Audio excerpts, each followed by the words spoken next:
আজ ৭ই জুন খবরের কাগজে প্রকাশিত মোট ১৫টি গুরুত্বপূর্ণ খবর ছাত্রছাত্রীদের কাছে সংক্ষেপে বিশ্লেষণ করছি। নাম্বার ১, বিশ্বের সর্বোচ্চ খিলানাকৃতি সেতু চন্দ্রভাগা বা চেনাব সেতু ও উধমপুর শ্রীনগর বারামুলা রেড লিঙ্ক উদ্বোধন করা হলো। এই নির্মাণের নেতৃত্বে ছিলেন সিভিল ইঞ্জিনিয়ার মাধবীলতা।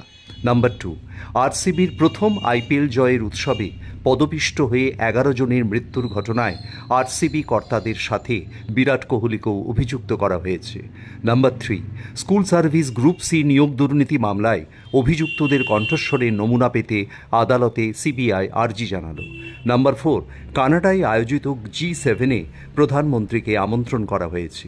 নাম্বার ৫, ডোনাল্ড ট্রাম্প ও ইলন মাস্কের সুসম্পর্কে অবনতির ইঙ্গিত। নাম্বার ৬, রিজার্ভ ব্যাংকের রেপো রেট কমে হল 5.5%, এতে বাড়ি গাড়ি ঋণে সুদ কমবে। নাম্বার ৭, ইউজিসির প্রস্তাব মতো দুটি বিষয়ে সমান্তরাল ডিগ্রি কোর্স করা অবাস্তব বলেই মনে করছে শিক্ষামহল। নাম্বার ৮, নিউ টাউনে আরও ৫টি তথ্য প্রযুক্তি সংস্থার ডেটা সেন্টার তৈরি হয়েছে, যা কর্মসংস্থান বাড়াবে। নাম্বার ৯, লন টেনিসে ফরাসি ওপেনের ফাইনালে স্পেনের কার্লস আলকারাস ও ইটালীয় ইয়ানিক সিনার এবং মেয়েদের ফাইনালে আরিনা সাবালেঙ্কা বেলারুশের ও আমেরিকার কোকো গফ খেলবে। নাম্বার ১০, এবার নেশনস লিগের ফাইনালে পর্তুগাল ও স্পেন অর্থাৎ রোনাল্ডো ও ইয়ামাল লড়াই হবে। নাম্বার ১১, আর্জেন্টিনা চিলিকে হারিয়ে ইউএসএ ওয়ার্ল্ড কাপে খেলাকে নিশ্চিত করল। এবার উজবেকিস্তান ও জর্ডান প্রথমবার বিশ্বকাপে খেলার সুযোগ পাবে। নাম্বার ১২, ট্রাম্পের বিদেশিদের হার্ভার্ড ইউনিভার্সিটিতে পড়ার নিষেধ আদালত ব্লক করল। নাম্বার ১৩, মুর্শিদাবাদের এক কৃষি শ্রমিকের ছেলে ইয়ামিন শেখ WBCS-এ ১২তম র্যাঙ্ক করে প্রমাণ করল কঠোর পরিশ্রম করলে লক্ষ্যে পৌঁছানো যায়। নাম্বার ১৪, আরবিআই ২০২৫-২৬-এ আগাম মুদ্রাস্ফীতির হার 3.7% রাখল।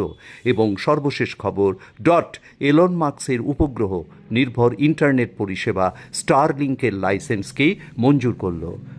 নাম্বার 16, ইউনিস ঘোষণা করলেন এপ্রিল 2026-এ বাংলাদেশে ভোট অনুষ্ঠিত হবে। নাম্বার 17, এবারের ব্যালন ডিওর খেতাব জেতার ক্ষেত্রে এগিয়ে রয়েছেন ইয়ামাল, ইউরোপের সেরা ফুটবলার। নাম্বার 18, এইচএস পরীক্ষার্থীরাও এবার থেকে OMR কপি পাবে। ওরা পেলে স্কুল সার্ভিস পরীক্ষার্থীরা কেন পাবে না?